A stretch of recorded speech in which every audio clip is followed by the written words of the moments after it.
Heureux les pauvres en esprit, car le royaume des cieux leur appartient.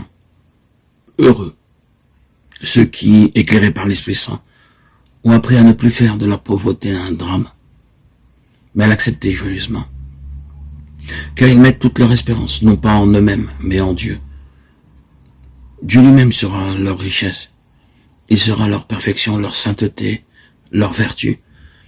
Eux, ceux qui savent aimer leur pauvreté, car elle est l'occasion merveilleuse donnée à Dieu de manifester l'immensité de son amour et de sa miséricorde. Nous serons saints le jour où notre incapacité et notre néant ne seront plus pour nous un sujet de tristesse et d'inquiétude, mais un sujet de paix et de joie. Cette voie de pauvreté, qui est aussi la voie de l'amour, est la plus efficace pour nous faire grandir, pour nous faire acquérir progressivement toutes les vertus, pour nous purifier de nos fautes. Seul l'amour est source de croissance.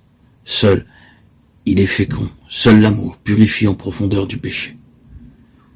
Le feu de l'amour purifie davantage que le feu du purgatoire, nous dit Thérèse de Lisieux.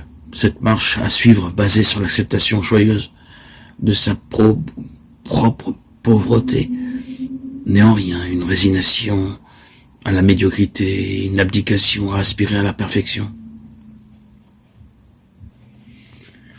Elle est le chemin le plus rapide et le plus sûr qui nous y conduit, car elle nous met dans des dispositions de petitesse, de confiance, d'abandon, par lesquelles nous sommes entièrement remis entre les mains de Dieu, qui alors peut agir par sa grâce et nous porter lui-même, par pure miséricorde, à cette perfection que nous ne saurions en aucun cas atteindre par nos propres forces.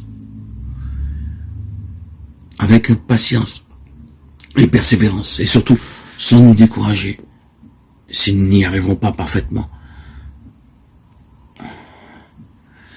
Si je puis me permettre cette formule un peu paradoxale, il ne faut surtout pas perdre la paix, parce qu'on n'arrive pas toujours à rester dans la paix autant qu'on le voudrait.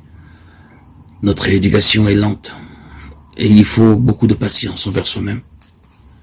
Donc, principe fondamental, je ne me découragerai jamais.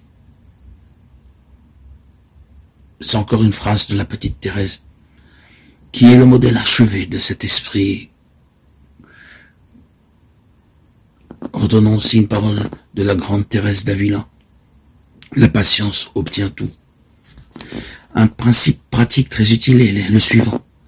Si je ne suis pas capable de faire de grandes choses, je ne me décourage pas. Mais j'en fais des petites. Parfois, faute d'être capable de grandes choses, d'actes héroïques, nous négligeons les petites qui sont à notre portée et qui pourtant sont tellement fécondes pour le progrès spirituel et sont source de tant de joie. Bon et fidèle serviteur, tu as été fidèle en peu de choses. Je t'établirai sur beaucoup. Entre dans la joie de ton maître. Matthieu 25, 21.